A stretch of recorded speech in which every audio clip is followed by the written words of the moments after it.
আমগো ভুক্ত অধিকার আপা না? কেমনে কি? ওই ওই ভাইরা, ওই কি কি হয়েছে? কি করে রেখেছিস?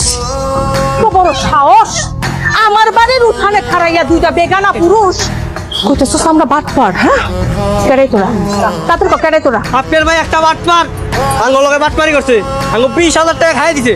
ওই এদিকে আয়, আঙ্গো কাছে দেন টাকা দে আমার। এই চুপ! কি করস? নাটক করস? আমি এনে খাড়াই রইছি। হ্যাঁ, বাটপারের নাম কইয়া আমার মাইয়ার লগে টাঙ্কি মারতে আসছস। কথা যদি কইছস এক বপে দুইটা চললে একবার নামাই আমার বাড়ি থেকে বাইরে যা। চলো বাচ্চা বাইরে। মামা আমাকে লোক এরকম ব্যবহারটা করলো কি লিগা? বুঝছ নাই, তোরের মার বড় গল ধরা পড়া গেছে না, এখন তাপালিং করতেছে। তাহলে করে তো লাভ নাই, বুঝলে ধরা যেহেতু খেয়ে গেছে খবর আছে। বুদ্ধি টুদ্ধি করছিস কিছু? আপনারা যেন কোত্থেকে এসেছেন? ভোক্ত অধিকার থেকে এসেছি। ড্রাগ লাইসেন্স আছে তো? লাইসেন্স তো আছে, ওই যে ওই মেডিসিনের লাইসেন্স তো আছে আছে। ফার্মেসি কোর্সের সার্টিফিকেট আছে? আর প্র্যাকটিক্যাল এক্সপিরিয়েন্স আছে। প্র্যাকটিক্যাল? প্র্যাকটিক্যাল এক্সপিরিয়েন্স মানে বুঝুন না, মনে করেন একটা লোক সাইকেল চালানো শিখতেছে, পাশে একজন বই পড়ে সাইকেল চালানো শিখতেছে, কার এক্সপিরিয়েন্স বেশি? অবশ্যই যে সাইকেল হাতে কলমে চালাচ্ছে সেই।